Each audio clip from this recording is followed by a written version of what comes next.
Good morning. This is your stats sensei, Mr. Spensey, and we're doing the exit ticket on the normal distribution and the inverse norm. So several intelligence tests follow a normal distribution with a mean of 100, favorite IQ test thing, and a standard deviation of 15. So mean is 100, standard deviation is 15. What percentage of the population would have a score between 95 and 110? Well, 95 is below 100 and 110 is above it. So we're looking for this shaded area right here. All right. So in this case, it'll be a norm CDF because we're not working with a group. Lower bound is 95, upper bound 110, mean of 100, standard deviation of 15, lower, upper, mean, standard deviation. You only use the z-test if they specifically give you the sample size.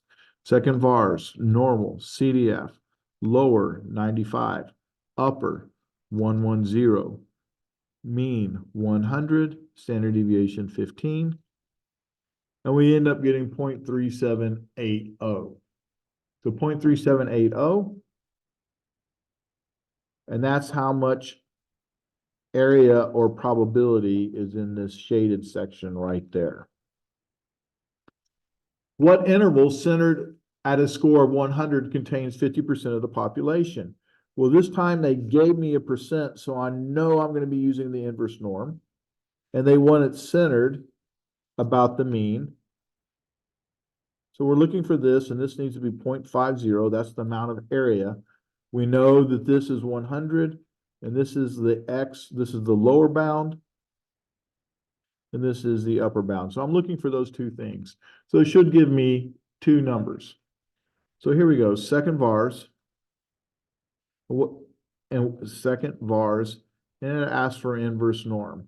Okay, so inverse norm, the first thing it asks for is the area. And the area in this case is 0.50. Then it asks for the mean, which is 100. Then it asks for the standard deviation, which is 15. So this is the probability. This is the mean. This is the standard deviation.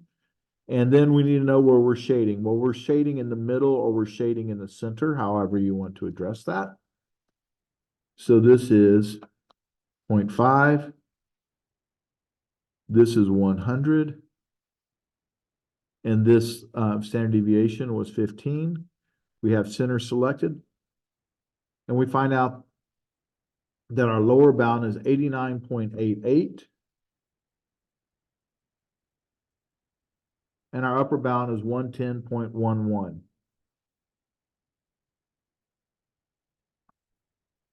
So this is my lower, this is my upper. So in other words, 89.88 is right here, and my upper is 110.11 right there on the graph. 10% of the population will have an IQ score above what? All right, so they gave me a percent. So we know we're going to be working with inverse norm. And they gave me a what? Well, 10% happens to be above it. So if it's above it, that's where I need to start my shading. So I'm up here, 0.10, that's where my shading is.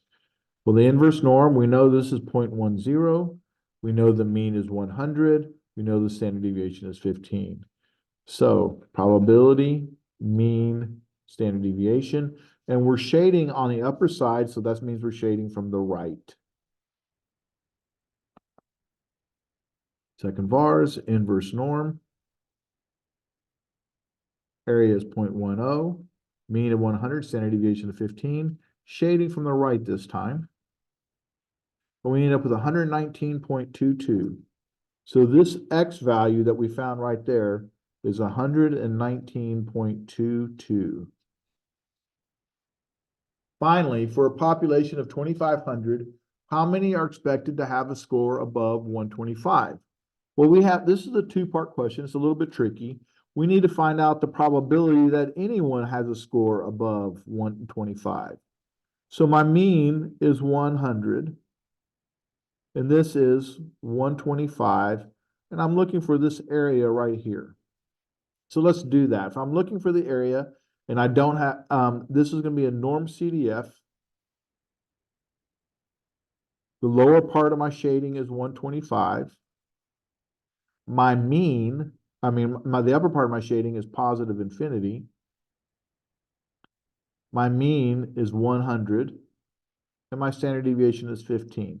So let's calculate the probability that any one person, what's the probability that any one person will have that? And then we'll deal with the 2,500 in just a moment.